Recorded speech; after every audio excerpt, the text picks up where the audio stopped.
The namesake of this baking aisle behemoth was a traveling salesman.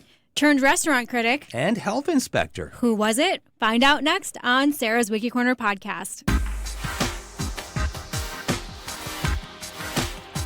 It is 4:19, time for Sarah's Wiki Corner. Sarah, what are we learning about today on your Wiki Corner? Well, it is a theme week. And this one is actually inspired by one of my Wiki Corners last week. We talked about Famous Amos last Thursday. Sure.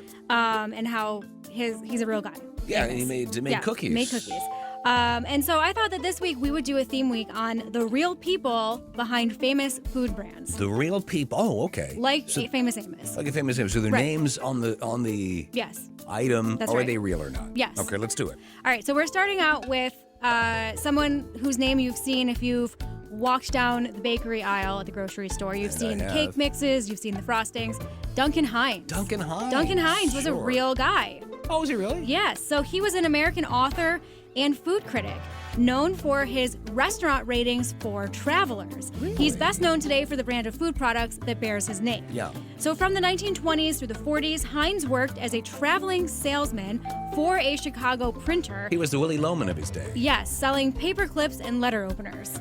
Oh. This was the 20s, okay? So paper clips and letter openers is what he sold. Yeah. What a living. Now, he had subsisted on many unreliable meals during his time on the road all over the United States by 1935 when he was 55 years old. Yeah. At this time, there was no American interstate highway system and only a few chain restaurants except in large populated areas.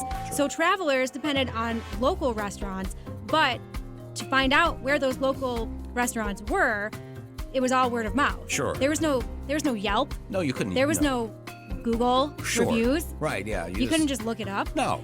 So for an out-of-town traveler, to find a decent place to eat was often daunting and discouraging, right? Until Duncan Hines came along. That's right. So Hines and his wife Florence began assembling a list for friends of several hundred good restaurants across the country. Oh. As he traveled, he began touring restaurants and diners' kitchens, essentially inspecting them and taking notes to share quality food recommendations with other travelers. So he'd eat at the restaurant, and he'd then make he some would, notes, right, then he'd go nosy around the kitchen. Exactly. He would peek inside the kitchen. Nobody would say, who are you? What are you doing here, paperclip salesman? I don't know. I don't know. Okay. It was a different time. It was, you're right. These reviews were of particular interest at the time due to poor health standards at roadside diners, and health departments weren't yet on the scene. Right. So, Duncan Hines, pioneer. That's right.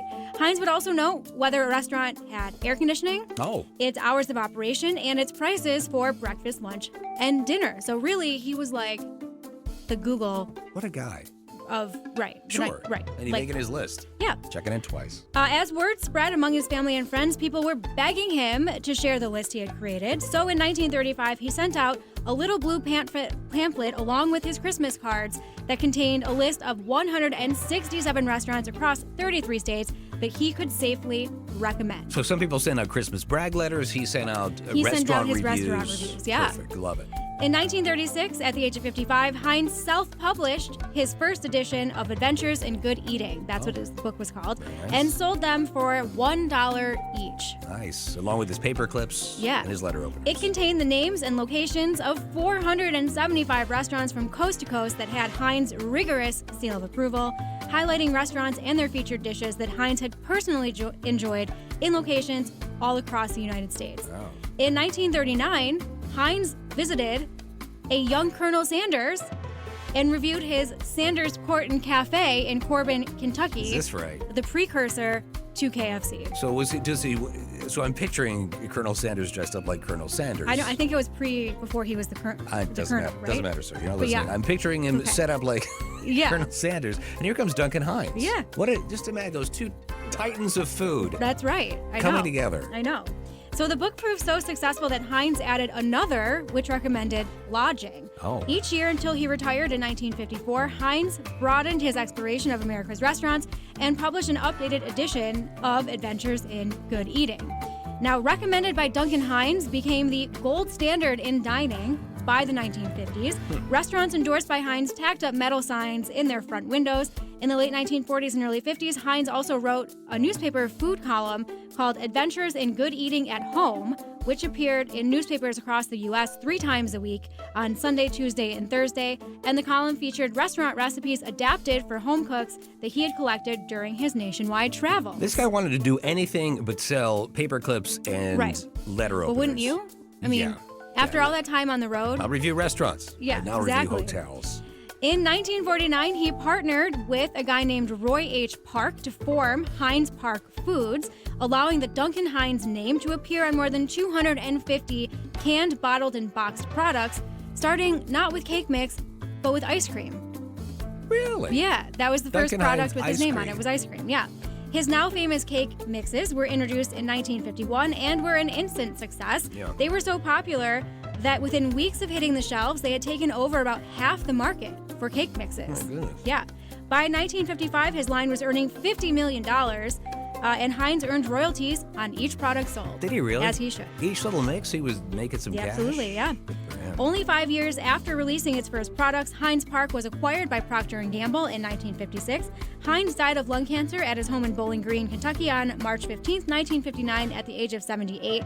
The guidebooks were discontinued in 1962, but market research by Procter & Gamble in the 90s showed that 99% of people going into a grocery store recognize the name Duncan Hines. I believe it. All right, you picked out a record to go along with Duncan Hines, did you, Sarah? Yeah, so since he traveled all over the place and was a traveling salesman, I thought we would play King of the Road by Roger Miller. We'll do it. Sarah, thank you so much. You're welcome.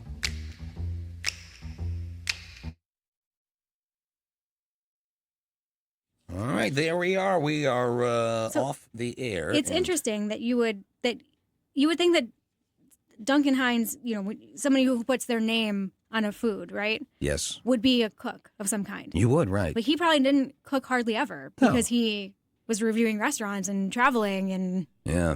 yeah. But you don't have to cook to know what tastes good. That's true. Right? But he must have been a good salesman. Yeah. Yeah. Trust me. Oh, These also, are the restaurants I like. I don't think I didn't mention this, but those signs that the restaurants would put in their windows. Yeah, we were scrolling some of them on the podcast, Sarah. Those he charged. Oh, he charged for them? What a So how much was this guy worth? Probably a lot. Probably a lot. Probably a pretty penny. Yeah. My goodness me. Yeah, he would. I forget what it was. It was like $38 a year, which back then was. So you said they sold Duncan Hines $50 million. Is that what you said? $50 million? Is that what it was? No, I don't know how much they sold it for, but they sold it after just 5 years. What was the dollar figure? You didn't have a $50 million is how much the line was earning by 1955. And he got a royalty on every product. And there were were 250 products with his name on it, and he got a little piece of all of that. Good for them. Good for them. All right, so YouTubers, don't forget to like and subscribe. Isn't that what we're supposed to say I think so. on the YouTube? Smash that subscribe button. Smash Is that what they say? Is that what they say? I don't know where the subscribe button is. Probably down below. Yeah. Something like that. But we're new to this, so yeah. Pretty sure that's obvious. Pretty sure that's obvious to And that's all of the YouTube. That's okay. We're learning. We're learning together. We are learning together. We are indeed. All right. Oops. What was that? Was it you or me? That was you. It was me. Okay. All right. Oh, what was it? Are you ready to go here? Mm-hmm. We are jumping back in. And making a big announcement? Making the big announcement. Stand by. Here we go.